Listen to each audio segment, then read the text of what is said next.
Oi, que bom falar de novo com você. Eu gostaria de propor uma pequena reflexão. O que você acha das seguintes situações? Primeiro, uma mãe desassociada se priva de ir ao casamento da sua própria filha para não impor a sua presença aos convidados e dessa forma não esvaziar a cerimônia e a festa. Segundo, um homem considerado maduro sofre internamente por não falar com seu irmão desassociado há 6 anos. Porém, ao mencionar o assunto, ele carrega orgulhosamente a bandeira da lealdade à organização, como se estivesse dizendo: vejam como sou fiel a Jeová, não falo com meu irmão há 6 anos e nem vou falar, a menos que ele retorne à organização. Terceiro, uma irmã idosa, doente, viúva, passa meses e meses sem receber sequer um único telefonema.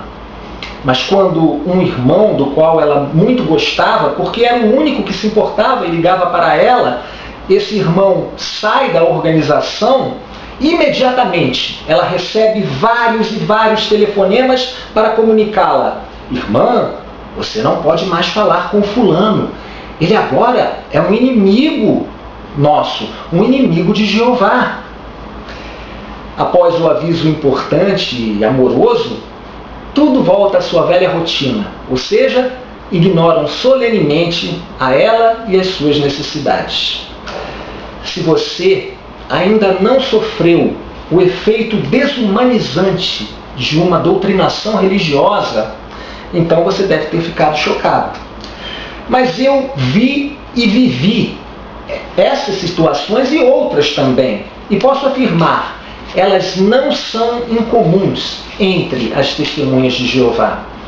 O segundo maior mandamento enfatizado por Jesus diz: tens de amar o teu próximo como a ti mesmo. Quando ele contou a parábola do bom samaritano, Jesus mostrou que o próximo daquele judeu que estava caído na estrada não foi nenhum dos seus companheiros de adoração, representados pelo sacerdote e pelo levita. O seu próximo foi um excluído, um desassociado daquela organização. Será que as testemunhas de Jeová têm feito jus a este ensinamento na prática? Ou ficam só nas palavras bonitas e vazias? Nesse vídeo, falaremos sobre a nefasta, cruel e desumanizante doutrina da desassociação, principalmente os seus efeitos anticristãos. Como devem ser tratados os desassociados e especialmente os que saem da organização apenas por discordarem dela? Existe base bíblica para tais pessoas serem consideradas inimigas? A Torre de Vigia, ela tem sido defendida pelos seus apologistas como uma organização que ajuda muitos a darem um sentido às suas vidas. Sim, esse é o lado bonito da história. O que não sai e não vai sair nunca nas páginas da Sentinela, pode ter certeza, é o outro lado da história. Famílias destroçadas, laços de parentesco abruptamente cortados, amizades desfeitas, rompidas, tudo por força do legalismo religioso, do farisaísmo de homens arrogantes que pensam legislar em nome de Deus, que brincam de ser Deus com a vida das pessoas. Eu me lembro que quando eu me dissociei, no dia seguinte ao anúncio da minha dissociação, uma irmã muito zelosa, ela procurou imediatamente o meu estudante que ela conhecia no seu local de trabalho. Essa irmã, ela já nem era mais da minha congregação, ela já tinha ido para uma segunda e depois para uma terceira, tudo devido a alguns problemas de relacionamento. Pois bem, ela procurou o meu estudante com o intuito de mostrar a ele diversos textos bíblicos e dessa forma dar uma base para que ele não falasse mais comigo. Ela disse: não, você não pode mais falar com ele. Pois bem, eu gostaria então de fazer um exercício com você, de propor esse exercício a partir de agora e analisar esses textos bíblicos que supostamente dão base para essa doutrina e para a forma como os desassociados e dissociados são tratados pela organização Torre de Vigia.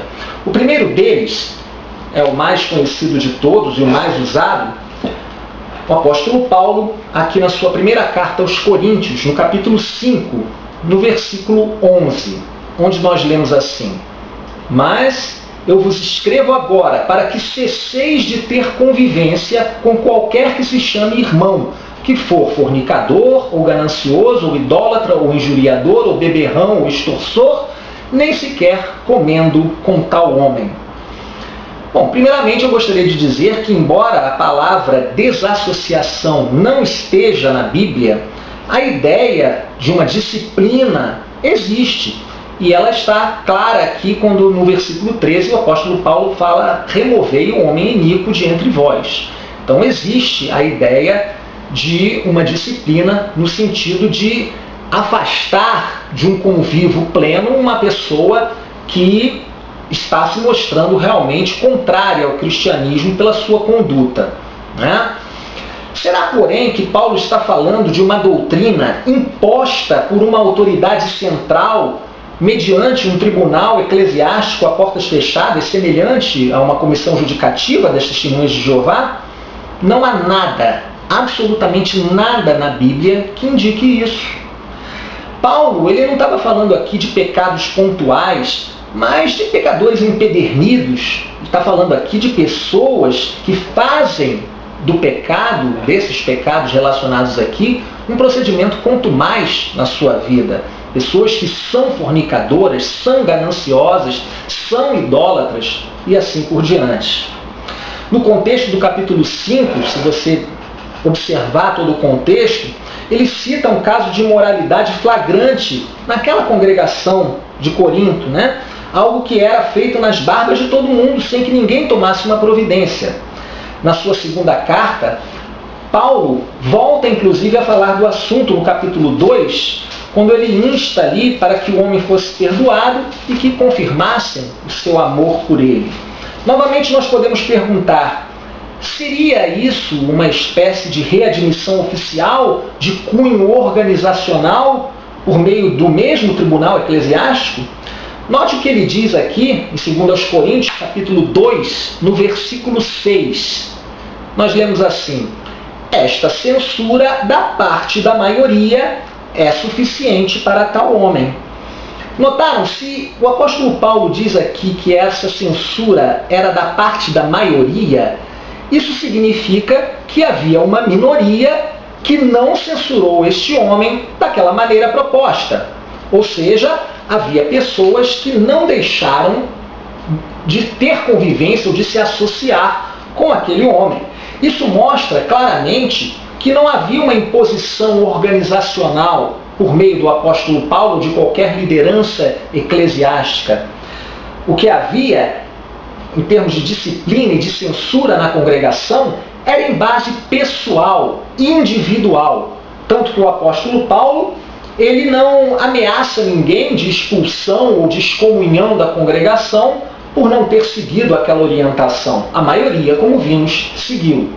Outro aspecto interessante, voltando lá ao texto de 1 Coríntios capítulo 5, versículo 11, é que aquela expressão traduzida aqui como cesseis de ter convivência, a palavra grega original usada pelo apóstolo Paulo significa literalmente não vos mistureis com. Interessante que, se nós formos no texto de 2 aos Tessalonicenses, também escrita pelo apóstolo Paulo, 2 aos Tessalonicenses, no capítulo 2 de 2 aos Tessalonicenses, ou melhor, no capítulo 3, no versículo 14, diz ali: mas se alguém não for obediente à nossa palavra por intermédio desta carta, tomai nota de tal, parai de associar-vos com ele para que fique envergonhado. Esta expressão, parai de associar-vos com ele, é exatamente aquela mesma palavra grega usada lá em 1 Coríntios 5,11 e que significa literalmente não vos mistureis com. Por que será que foi traduzido de maneira diferente? No próximo vídeo a gente vai continuar essa consideração. Obrigado.